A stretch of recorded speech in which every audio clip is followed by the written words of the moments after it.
समारंभां शंकराचार्य मध्यमाम् अस्मदाचार्य पर्यन्तां वंदे गुरु परंपरां वाक्यकारं वररुचिं भाष्यकारं पतंजलिं पाणिनिं सूत्रकारं च प्रणतोस्मि मुनित्रयम्। मित्राणि नमो नमः। आइए, आपका स्वागत है आज की इस कक्षा में, जिसके अंतर्गत आज हम पढ़ने जा रहे हैं 6 प्रत्ययों को, जिसमें से एक है त्रिमप। वैसे त्रिमप मिलित है, ऐसे मिला दिए जाए तो ये 5 प्रत्यय हैं। दूसरा प्रत्यय है अथुच, और तीसरा प्रत्यय जो कि अगली स्लाइड में पढ़ेंगे वो है नंग, और चौथा है नन, और पांचवा प्रत्यय है की। तो इस प्रकार से मिलाकर के आप कुल 5 प्रत्यय यहाँ पर पढ़ेंगे, और त्रि और मप की गणना हम एक ही जगह कर रहे हैं। उसका कारण है, उसको अभी आपको बताते हैं। तो इस पाठ को सुनिएगा, और आज के इस पाठ के साथ ही जो भी उत्तर कृदंत में पुल्लिंग में होने वाले प्रत्यय हैं वो सभी का समापन हो जाएगा। तो मित्रों, यहाँ पर सबसे पहला जो प्रत्यय विधान किया गया वो है डवितः त्रि। जो धातुएं डवित धातुएं हैं, अर्थात जिनके डकार की इत संज्ञा है, अर्थात आदरीय टुडवह जिनके डू की इत संज्ञा करता है, ऐसी धातुओं को बोलेंगे डवित धातुएं।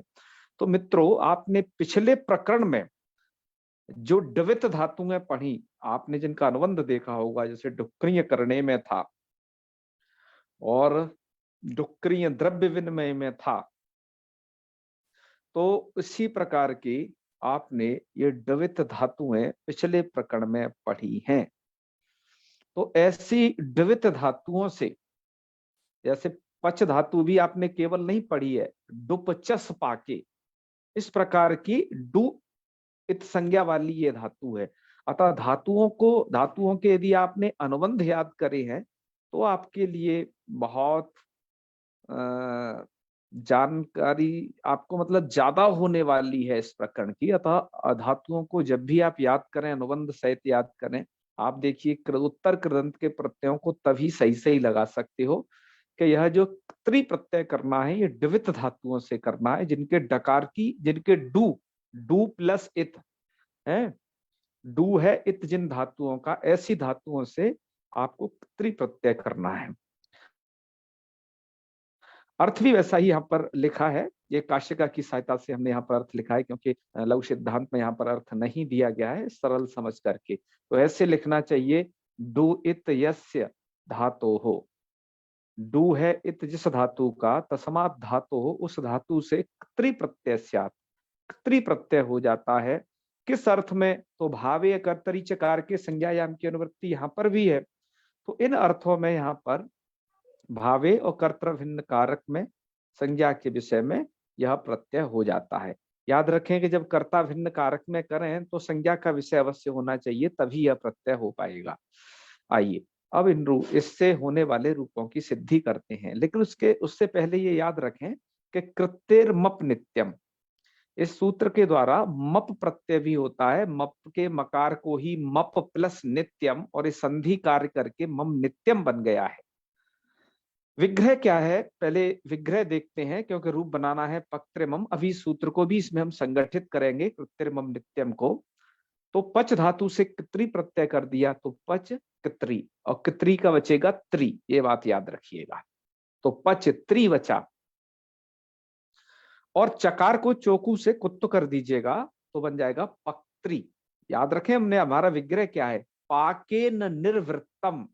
निर्वृत्तम माने सिद्ध, सिद्धम। निर्वृत्त माने होता है सिद्ध। और जब हम ये कहेंगे निवृत्तम, तो निवृत्तम माने वो निवृत्त हो गया, चला गया, ये अर्थ होता है। लेकिन यहाँ निवृत्तम नहीं है, यहाँ पर निर्वृत्तम है। इस बात को बार बार समझिएगा अपने दिमाग से कि ये निर्वृत्तम है अर्थात सिद्धम। तो कैसे बनेगा, पाकेन निर्वृत्तम अर्थात सिद्धम। ऐसे ही दूसरा, वापेन निर्वृत्तम सिद्धम।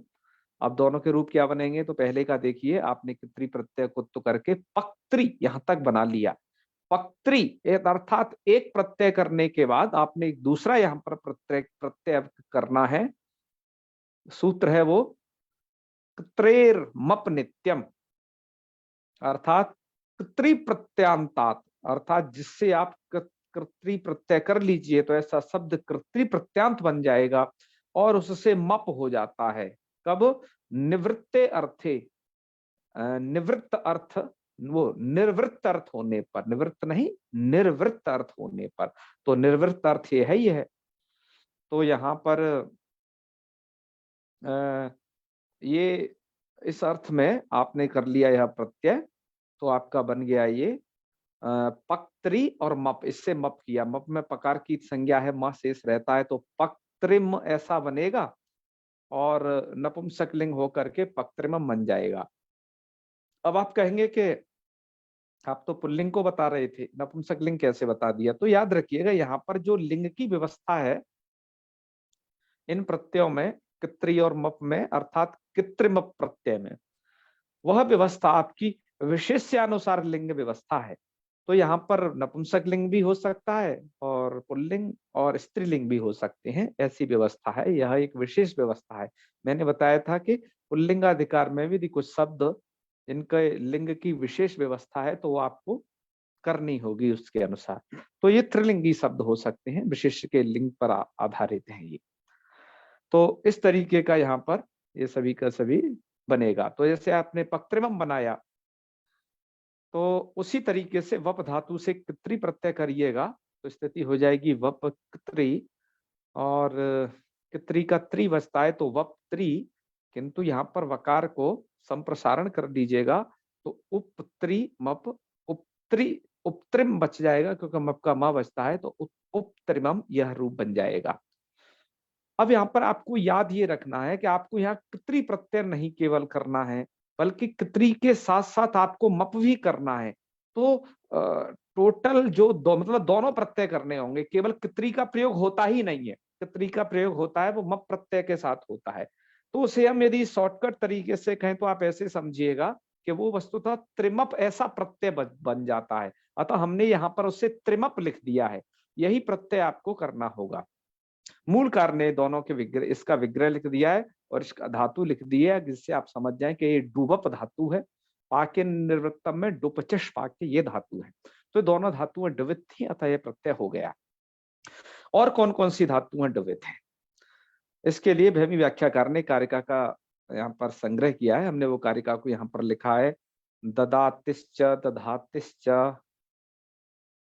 है, ददातिश्च दधातिश्च, मतलब दो धातु, एक तो डुदाय दाने और दूसरी है डुदाय धारण पोषणयो, ये धातु। और मिनोते और लभी है, डुभलस है, और मिनोते में मी धातु है, ये है डुमिया। तो मिनोतेर लभिरित्यपि क्रीणातिश्च करोतिश्च विभर्त्यथ पचिर्वपि।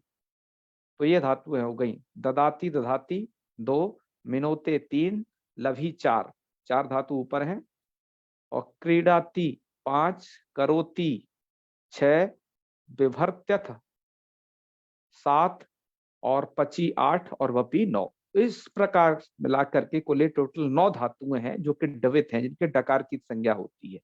ददाती दधाती ये धातु का निर्देश करके सीधे रूप ऐसे लिखे गए हैं। वहां पर क्रमशः दा और दा और धा धातु समझनी चाहिए आपको। मिनोती में तो डुमीय है, और यहाँ पर लभ धातु है, लभिरित्यपि। क्रीणाति समय आपकी ये डुक्री द्रव्यवन्मय है, इधर करोति समय डुक्रिय करणे है, और ये डुभ्रिय धारण पोषण विभर्त्यर्थी में है। पची में तो आपको बता ही दिया है, डुपचस पाके। बपी में भी आपको बता दिया है कि डुबप धातु है ये। तो इन धातुओं से यह प्रत्यय होता है। तो आपने पढ़ दिया कि जो धातुएं डवित हैं उनसे कृत्रि प्रत्यय होता है। और ऐसे ही भैया इत संज्ञा की बात चल रही है, तो अगला भी सूत्र इसी से संबंधित लिखा पाणिनि जी ने कि टुवितोत्थुच, कि जो धातुएं टवित हैं अर्थात जिनके टू की इत संज्ञा है। अतः अर्थ करते वक्त देखिए लिखा है टू इत यस्य धातु हो तस्मात् धातु हो अथुच प्रत्यय स्यात्। टू है इत संज्ञक जिन धातुओं का, ऐसी धातुओं से अथुच प्रत्यय हो जाता है। तो कब, किन अर्थों में? तो वही जो उपरयुक्त अर्थ हैं, लगातार प्रत्यय उन्हीं में चल रहे हैं। भावे कर्तृकार के संज्ञायाम, तो भावे अकर्तृकार के संज्ञायाम च विषये, इसमें यह प्रत्यय होता है। अब यहाँ पर उदाहरण भी दे दिया और धातु को अनुबंध से तो उद्धृत कर दिया है कि टू बे प्री कंपने, ठीक है, टू बे प्री कंपने, कंपन अर्थ में धातु है। तो विग्रह क्या करना है, यहाँ भाव में ही प्रत्यय किया है। ये अथुच प्रत्यय जब किया तो भाव में ही प्रत्यय करके ग्राह्य रूप बनाए हैं। तो ऐसे समझिएगा इन्हें कि वेपनम, वेपनम वेपथु, वेपनम मतलब कंपनम, कंपन मात्र को कहना है, तो उसके लिए हम वेपथु ऐसा प्रयोग कर सकते हैं। तो वेप धातु से अथुच प्रत्यय, कोई खास प्रक्रिया ही नहीं है, बस वर्ण सम्मेलन कर देना है प्रत्यय का। तो वेपथु पुल्लिंग है, पुल्लिंग होने से आप सुआदि कार्य करेंगे, विसर्ग लगा देंगे, बेपथु यह रूप आपका बन जाएगा। ठीक है उमाकांत जी। अब इनको पहले सुधा व्याख्या में देख लेते हैं, पहले इतने को ही, और टवित और डवित धातुओं के और इनसे किस प्रकार के रूप बनते हैं एक बार उसका भी हम दिग्दर्शन कर लेंगे। तो आइए अब सबसे पहले देखते हैं ये इनके टवित और डवित, दो प्रकार की धातुओं से हमने ये अभी प्रत्यय विधान किए हैं। एक से त्रिमप किया है और एक से किया है आपका अथुच प्रत्यय। तो इनको देखिएगा क्रमशः। यहाँ पर डवित का विग्रह करते हुए ये टीकाकार लिख रहे हैं कि डू इत यस्य सह डवित तस्मात्, तस्मात् त्रि प्रत्यय स्यात्। तो लिख दिया है अयम स्वभावात भावे एव, ये प्रत्यय स्वभाव से भाव अर्थ में ही होगा। ठीक है, तो भाव अर्थ को ही ये कहेगा। अच्छा फिर आगे दिया मप, मप नित्यम इति छेद। तो मप भी होता है नित्य, मतलब जब जब कितरी करिए तब कितरी प्रत्यय से पर आप मप प्रत्यय का भी विधान करिए। तो ऐसे इस पक्त्रिमम को बना लेना है। सिद्धि लिख रहे हैं कि डुपचिस पाकेति धातु आदरी इंटू डबा इति डोरित संज्ञायाम, डू की संज्ञा हो जाएगी, और शकार की हलंतम से संज्ञा तसलोपा लोपे तिभिर लोपे अकारे च गते पच इति अवशिष्टे, पच ऐसा बचेगा।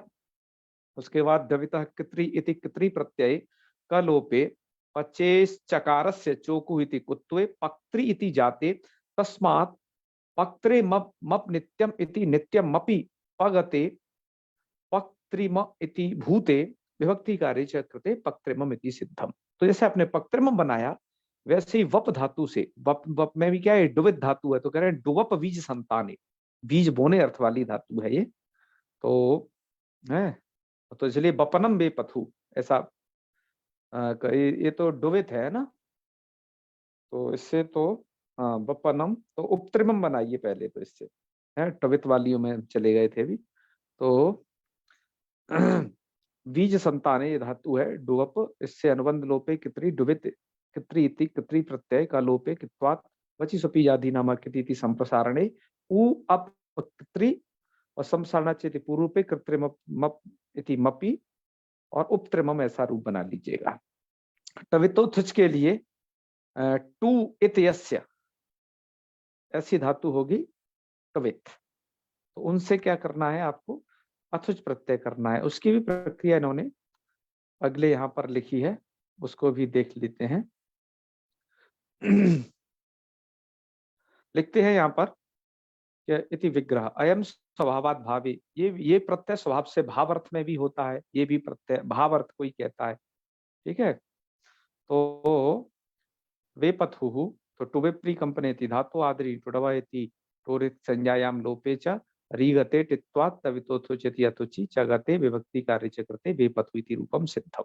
ठीक है, आगे ये नंग वगैरह प्रत्यय हैं, उनसे उनको पढ़ने से पहले और ये प्रत्यय कहाँ कहाँ लगते हैं आपका, ये त्रिमप प्रत्यय है, कित्री और मप प्रत्यय, और आपका ये अथुच प्रत्यय, इनसे बने रूपों की सिद्धि, इनसे बने रूपों को भी हम पहले देख लेते हैं, तब हम आगे बढ़ेंगे। तो चलिए, मुझे लगता है यहाँ से होना चाहिए ये तो डुवित है ना, हाँ ठीक है, यहीं से है। तो जैसे आपकी एक धातु है डुवित डुक्रिय करनी, आप प्रक्रिया को ध्यान में रखें कि आपको त्रिमप प्रत्यय करना है, ठीक है। आपकी धातु क्या है?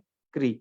और आप दोनों प्रत्ययों को मिला लें, त्रि का त्रि और मप प्रत्यय का म, ठीक है। तो त्रिमप प्रत्यय करना है, त्रिमप का त्रिम बचना है।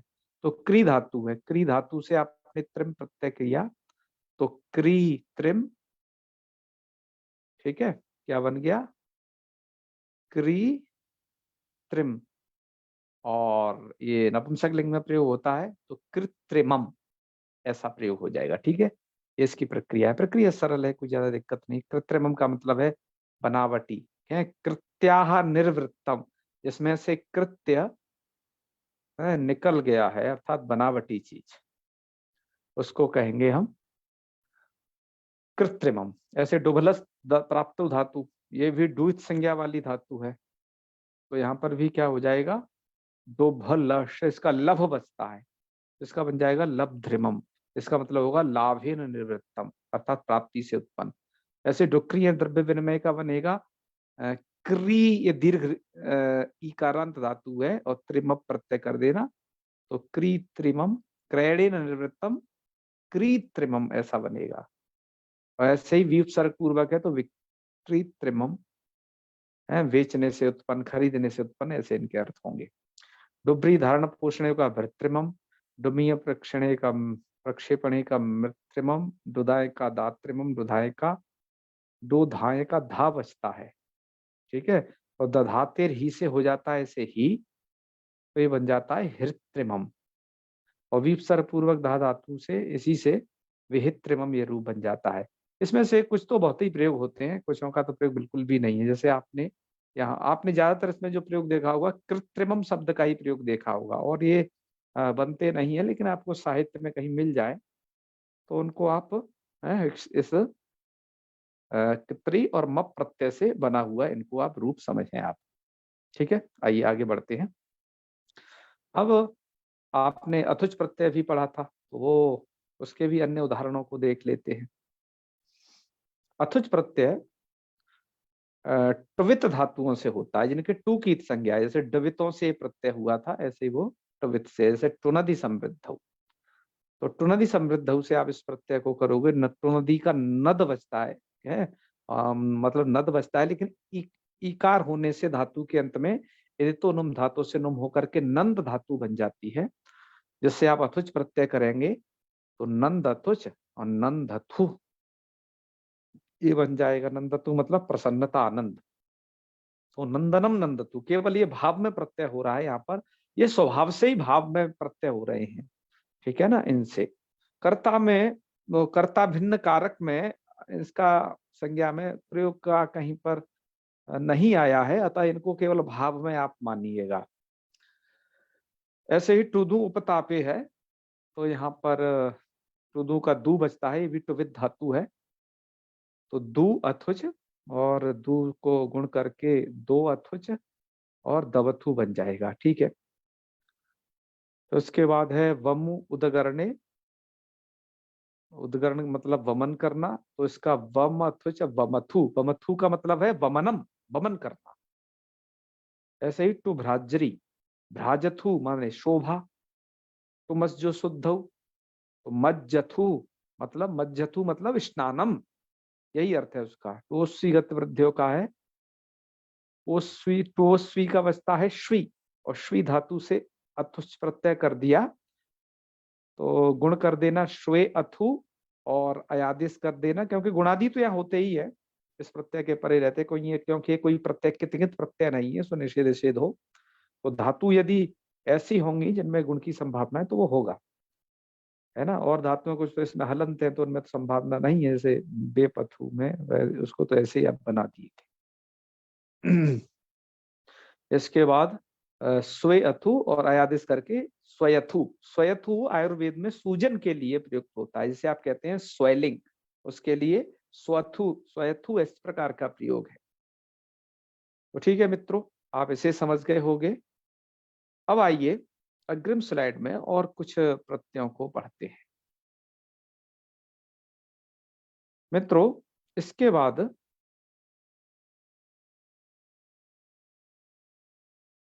इसके बाद जो आपके प्रत्यय हैं वो यहाँ इस स्लाइड में है। 3 प्रत्यय और हैं ये, नंग, नन और की प्रत्यय। ये 3 प्रत्यय और आपको पढ़ने हैं। तो नन प्रत्यय, वो नंग प्रत्यय करने वाला सूत्र है यज, याच, यच, यत, विच, प्रच्छ, रक्षो, नंग। इससे नंग प्रत्यय का विधान किया जाता है। नन प्रत्यय करने वाला सूत्र है स्वपो नन, इससे स्वप्न बनता है। और अंत में की प्रत्यय है। की प्रत्यय का विधान करने वाला सूत्र है उपसर्गे घो की। तो इतने 3 प्रत्यय पढ़ करके ही ये प्रकरण यहाँ पर समाप्त होगा। तो आइए उसमें सबसे पहला देखते हैं। पहला है कि भाव अर्थ में और कर्ता भिन्न कारक अर्थ में यदि संभव है तो क्या हो जाता है। यज धातु, याज, यत, विच, विच, प्रच्छ, रक्षो, नंग, इन धातुओं से नंग प्रत्यय का विधान किया जाता है। और नंग प्रत्यय नित है, नकार की संज्ञा हो जाती है, इसके न मात्र शेष रहता है। ठीक है। तो 2 अर्थ आप यहां पर कर सकते हैं। एक तो यजनम, यज्ञ, क्योंकि यज धातु से नंग करोगे तो यज्ञ बनेगा। तो यजनम अर्थात यजन करने को यज्ञ कहेंगे, अथवा इज्यते इति है, इज्यते, या फिर कर्म में प्रत्यय करेंगे आप है, तब फिर वहां पर उसको यज्ञ आप कहेंगे। तब वहां पर यज्ञ कर्म के रूप में होगा उधर। तो प्रक्रिया ये होती है कि यज धातु से नंग प्रत्यय करेंगे तो यज नंग, नंग का बचेगा न, यज न। अब यहाँ पर एक तरफ जकार है, एक तरफ न है, तो स्तोश्चनाश्चु से च्युत हो जाएगा, तो न को हो जाएगा या, तो यज या और यज्ञ। ठीक है, ये संधि का ही काम है। संधि के काम को पहले बता ही जा चुका है, और ये संधि भर का काम है, यज्ञ है, ऐसे आप बना लीजिएगा। इसके बाद और इसकी प्रक्रिया सरल है, तो हमने इसको लेखन नहीं किया है। जैसे और धातु से आपको बनाना है, इधर आपकी धातु है याच धातु, तो इससे याच धातु से नंग कर देंगे तो याचिया ऐसा बनेगा, है ना, ना कोई यहाँ, याचिया। किंतु ये शब्द होता है स्त्रीलिंग में, याच्या का तो स्त्रीलिंग में प्रयोग होता है, अतः हम इसे पुल्लिंग नहीं करके, देखो ये विशेष लिंग का विधान है इस शब्द से, तो याच्या बन जाएगा। ऐसे यत धातु से नंग करेंगे, या तो कोई संधि काम भी नहीं होना है क्योंकि दोनों तरफ तवर्ग है, तो यत्न। ऐसे विष धातु से नंग प्रत्यय करेंगे, कोई विशेष कार्य नहीं है, विष्णा। ऐसी प्रस धातु से प्रश्न, ये सब पुल्लिंग में हो रहे हैं। और रक्ष धातु से करेंगे आप, तो यहाँ पर अशाभ्यम नूना समान पदेश णत्व कार्यवश विशेष है, सो आप रक्षण आप बना ही देंगे, इसमें आपको कोई समस्या नहीं होने वाली है। ठीक है, तो इन धातुओं से नंग प्रत्यय का विधान था। ठीक है, और कोई विशेष कार्य अतिरिक्त है नहीं, वो धातुएं गिनी गिनाई हैं और किसी अतिरिक्त से नंग कर नहीं सकते। उसके बाद मित्रों यहाँ पर स्वप धातु से नन प्रत्यय का विधान किया, सूत्र यही बनाया स्वपो नन। अब कह रहे हैं नंग और नन में अंतर क्या है, क्योंकि नन प्रत्यय के भी इस हलंत नकार की संज्ञा हो जाएगी रंतम से, तो स्लोप से लोप हो जाएगा, न ही बचेगा। और नंग प्रत्यय का भी क्या बच रहा है, न बच रहा है, तो नन प्रत्यय क्यों विधान किया गया है। तो इसका उत्तर है कि पाणिनि जी को स्वरों की भी चिंता है जी, लौकिक प्रयोगों के साथ साथ उनका जो व्याकरण है वो वैदिक वेद में भी उतना ही काम करता है। तो स्वर विषयक चिंता है, नित्यादर नित्यम से उन्हें आदि उदात्त वगैरह इधर करना है, अतः उन्होंने स्वप धातु को अलग से पढ़ करके उससे नन प्रत्यय का विधान कर दिया। नन प्रत्यय कर दीजिएगा आप स्वप धातु से, तो ये भी भाव में प्रत्यय है, तो स्वप्नम मतलब सोने की क्रिया को कहते हैं स्वप्न। आजकल क्या हो गया है, आजकल सोने की क्रिया को स्वप्न नहीं कहते, उसके लिए तो शेते प्रयोग करने लग गए हैं। ठीक है ना, स्वप्न तो आजकल उसे कहने लगते हैं कि सोने के बाद जो दिखाई देते हैं, सुसुप्ति से पहले जो एक स्वप्न अवस्था है उसमें जो स्वप्न दिखाई देते हैं उसको स्वप्न कहा जाने लगा है। लेकिन पहले स्वप्न सोने के लिए था, याद रखें, है ना, सोने का मतलब सोना है, न कि सोना। चलिए, तो इससे एक ही ये था। और इसके बाद अत्यंत प्रसिद्ध जिसमें छात्र प्रायः भ्रमित हो जाते हैं जिसके रूपों को देख करके। ये प्रत्यय भी भाव और कर्ता भिन्न कारक में विधान किया जा रहा है। अगला प्रत्यय उपसर्गे घो की, इस सूत्र के द्वारा विहित की प्रत्यय, ये सूत्र की प्रत्यय का विधान करता है। यहाँ पर भी भावे कर्तरी कारक की संज्ञायाम इस पूरे की अनुवृत्ति है। तो आप सूत्रार्थ यही करिएगा यहाँ पर के भावे और कर्तरी कारक संज्ञायाम च विषय और उपसर्गे उपपदे। आप इसमें विशेषता यही है इसकी प्रत्यय में उपसर्गे च उपपदे, उपसर्ग जरूर होता है। और क्या है, घूषंग के भ्य धातुभ्य, और ये जो प्रत्यय हर किसी धातु से नहीं होता, इसने छांट ली है कि घूषंग के भ्य धातुभ्य। तो घूषंज्ञक धातु है कौन है, आप पढ़ चुके हैं सूत्र दादा घ्वधा। जो धातुएं दारूप धातुएं हैं, जो धातुएं धारूप धातुएं हैं, तो वो सभी धातुएं घूषंज्ञक धातुएं हैं। तो उनसे यह प्रत्यय हो जाता है। तो उपसर्गे उपपदे घूषंग के धातुभ्य की प्रत्यय है स्यात्। तो इससे हो जाएगा की प्रत्यय। तो की प्रत्यय हो करके आपका रूप बन जाएगा प्र उपसर्ग पूर्वक। पहले हम रूप पहले आपको दिखाते हैं कि धातुएं कौन कौन सी हैं। तो घू संज्ञकों में जैसे धा धातु है, तो इन्होंने दोनों ही उदाहरण धा धातु के दे दिए हैं। ठीक है, वैसे तो दा भी है धातु, लेकिन उन्होंने धा धातु के दिए हैं। तो चलिए, भू संज्ञकों में से और उपसर्ग पूर्व में तो की करना है। तो देखिए सबसे पहले प्र उपसर्ग इधर लगा हुआ है पूर्व में, और ये घूसंज्ञक धातु है आपकी धा, इससे की प्रत्यय कर दिया। तो प्रधा की, और की का क्या अवस्था है ई, क्योंकि ककार की लशगु तद्धित संज्ञा हो जाती है, तो प्रत्यय का आदि ककार है। तो प्रधा ई, ये स्थिति बचेगी। अब इसके बाद एक सूत्र है आतो लोप टीचा। इस सूत्र के द्वारा आकार का हो जाता है लोप। आकार का लोप हो जाने के बाद मतलब धा के आकार का लोप हो जाएगा, तो प्रधाई प्रधि ऐसा बन जाएगा। और जो भी की प्रत्यांत होते हैं वो सबके सब पुल्लिंग होते हैं। अर्थात क्या बना लीजिएगा, प्रधि, क्या रूप बनाएंगे आप यहाँ पर, प्रधि ऐसा रूप बनाएंगे। ठीक है, हाँ। और वो प्रधि दीर्घिकार वाला अलग है मित्रों, उसकी प्रक्रिया आप अजंत पुल्लिंग प्रकरण में पढ़ चुके हैं। वो तो प्रअपसर पूर्व ध्ययी धातु से बनता है। ठीक है, अच्छा, दूसरा यहाँ पर एक शब्द दिया है उपधि। उपधि में भी क्या है, उप उपसर्ग पूर्वक धा धातु है। तो उप धा की, और की का बचेगा ई, और आकार का जो है लोप हो जाएगा आतो लोपा इति चय सूत्र के द्वारा। तो आपका क्या रूप बन जाएगा, उपधि ऐसा रूप बन जाएगा। ठीक है, मैं समझता हूं कि आप थोड़ा प्रक्रिया को समझ रहे होंगे कि कैसे होगी। उपधि ऐसे बनेगा। याद रखिए यहाँ पर उपाधि शब्द नहीं है। यदि आपको उपाधि बनाना है, क्या समझे, यदि आपको बनाना है उपाधि, तब तो बहुत सरल है। फिर तो आप वहां पर ये करिएगा, वो बनाने के लिए उपधि तो आ जाओ जी, एडिट व्यू एल, आपको यहाँ पर एक व्हाइट बोर्ड कहाँ भग गया जी, चलो लाया जाए इसे। तो कहाँ चला गया,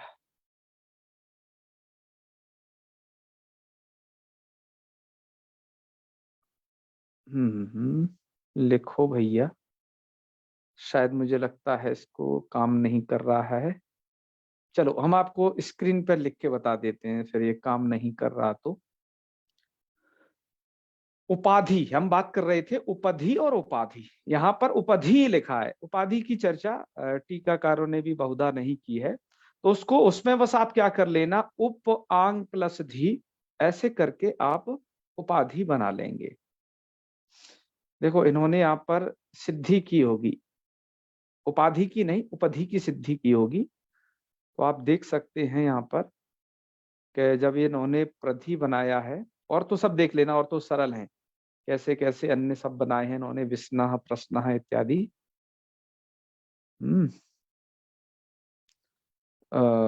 इसके बाद ये उपसर्गे घोकी को यहाँ से वर्णित किए हैं, और प्रधि में प्रउपसर्ग पूर्वक दादा गोदाप से गुसंज्ञा करके, और उपसर्गे घोकी से की प्रत्यय कर लिया, आतुलोपेटी से आकार करके प्रधि बना लिया। और एक एवं एवमेव उपाधि, मतलब ये उपाधि मान रहे हैं, है ना। पर कहीं पर उपधि उपधि पाठ है, ज्यादातर आपकी टीकाओं में उपधि पाठ है, कहीं कहीं उपाधि ये भी पाठ है। तो जहां पर उपधि पाठ है तो वहां तो केवल उपसर्ग समझना, और जहां पर उपाधि पाठ है तब थोड़ा सा आप ये करना वहां पर, उन स्थलों पर कि वहां पर आपका उप प्लस आंग, आंग का आ समझ लेना, और तब आपकी ये धातु रहेगी धा, और तब उससे करिएगा की प्रत्यय। ठीक है, तो उप आ धा की। अब इन दोनों में उप के आ में और इस वाले आ में सवर्ण दीर्घ हो जाएगा, और धा के तो आकार का तो लपेटी से लोप हो जाता है, तो ऐसे करके उपाधि बनाते हैं। ठीक है, इस तरीके से और कौन कौन से शब्द बनते हैं की प्रत्यय, क्योंकि की प्रत्यय जो होता है गुसंज्ञकों से होता है, उन सभी को भी देख लेते हैं। यहाँ पर टीकाकार ने उन्हें उल्लिखित कर रखा है, तो आइए उनके भी हम दर्शन कर लें कि भैया ऐसे शब्द बनते हैं। तो यहां से देखिए, आपकी दा धातु है तो आदीयते गृह्यते प्रथमतया, तो क्या बन जाएगा आदि। वाह, ये बढ़िया है। आदि कैसे बनता है कि आदीयते गृह्यते प्रथमतया गृह्यते इति आदि। यहाँ पर क्या है, कर्म में है ये प्रत्यय, तो आदीयते गृह्यते। ठीक है, बहुत बढ़िया। तो ये बन जाएगा आपका आंग उपसर्ग पूर्वक डुदाएं दाने धातु से की प्रत्यय करने पर आदि। प्रदि तो आप बना ही लेंगे प्रउपसर्ग पूर्वक धा धातु से, तो प्रदि ही ऐसा बन जाएगा। चलिए, इन्होंने कर्म में करके बनाए हैं ऐसे ही, अंतर्धि ही, अंतर पूर्वक धा धातु से अंतर्धि, प्रणिधि, आधि। तो अंतर्धि में तो आपका अंतर तो उपसर्ग नहीं है, लेकिन इसमें उपसर्गत तो आ जाता है। किस कारण से, अंतर शब्दस्य अंग की विधि ऋणत्वेषु उपसर्गत्वम वाच्य। तो एक की विधि आप यहाँ पर करने जा रहे हैं, की प्रत्यय करने जा रहे हैं, अतः अंतर्धि बन जाएगा। और प्रणिधि बन जाएगा इसी तरीके से, प्रणिधि। और नी उपसर्ग पूर्वक धा धातु से केवल निधि भी बन जाएगा, याद रखिए। ठीक है, निधि यहाँ नहीं लिखा है, आप उसे समझे। और आंग उपसर्ग पूर्वक केवल आधी बनेगा कि आधीयते दुखम अनेन इति आधी, कहते हैं ना आधी व्याधि, आधी माने दुख, मानसिक पीड़ा इत्यादि, आधीयते अस्मिन् इति आधी। और व्याधि भी ऐसी बन जाएगा, वी उपसर्ग पूर्वक वी और आ, आंग दो उपसर्ग मिलाने पड़ेंगे। तो विशेषण दुखम आधीयते अनेन, विशेष पूर्वक दुख जिसके द्वारा आधीयते अर्थात प्राप्त होता है, उसे कहेंगे हम व्याधि। तो व्याधि बन जाएगा आपका रोग या बीमारी को भी कहते हैं ये। और वी उपसर्ग पूर्वक धा धातु से विधि बनता है केवल, तो विधानम विधि। तो विधानम विधि करेंगे तो ये भाव में प्रत्यय है मित्रों। और विधीयते विधि ऐसा भी किया जाता है, और कहीं पर विधत्ते इति विधि ये भी कह रहे हैं। विधत्ते अनेन इति विधि कर्ण में भी हो जाता है ये प्रत्यय। तो इस तरीके से इस प्रत्यय का विधान है। और निधि तो इन्होंने चलो दे दिया, नितराम धीयते, नीचे धीयते वा इति निधि। और संधि भी दे दिया, संधानम संधि, सम उपसर्ग पूर्वक धा धातु से की प्रत्यय करने पर मित्रों ये संधि शब्द बनता है, ये भी की प्रत्यांत है। तो जितने भी ये की प्रत्यांत शब्द देख रहे हैं आप, सबके सबका पुल्लिंग प्रयोग है मात्र। ठीक है, आप इन्हें कभी स्त्रीलिंग में मत करिएगा। बहुत सारे छात्र हिंदी के संस्कार से, क्योंकि हिंदी में इन्हें पुल्लिंग की बजाय स्त्रीलिंग ही किया जाता है, तो मैंने स्त्रीलिंग ही कर बैठते हैं। ये सब पुल्लिंग शब्द है लेकिन। ठीक है, तो यहीं तक हुआ ये पुल्लिंग का अधिकार। इतने ही सारे शब्द यहाँ पर लौकिक सिद्धांत कौमुदी में दिए गए। अन्य कुछ शब्द हमने टीकाओं की सहायता से आपको दर्शा दिए हैं, क्योंकि उनकी बस आपको जानकारी रहे, सूत्र कोई नया लगना नहीं है। यही ऐसे थोड़ा प्रक्रिया हो जाएगी और वो सभी शब्द बन जाएंगे। तो यहीं तक रखते हैं। अब हम इससे आगे कल से स्त्री अधिकार के प्रत्ययों को पढ़ेंगे, जिसमें सबसे पहले आपको कितन आएगा स्त्रियाम कितन से, तो वहां से कल से आरंभ करेंगे। तो चलिए आज हम समापन करते हैं यहीं पर। चलें। ओम सर्वे भवन्तु सुखिनः, सर्वे सन्तु निरामयाः, सर्वे भद्राणि पश्यन्तु, मा कश्चित् दुःखभाग् भवेत्। ओम शांति शांति शांति। सर्वेभ्यो नमो नमः। शुभ रात्रि। प्रणमामि। प्रणाम सर। जी जी, हर हर महादेव सभी को।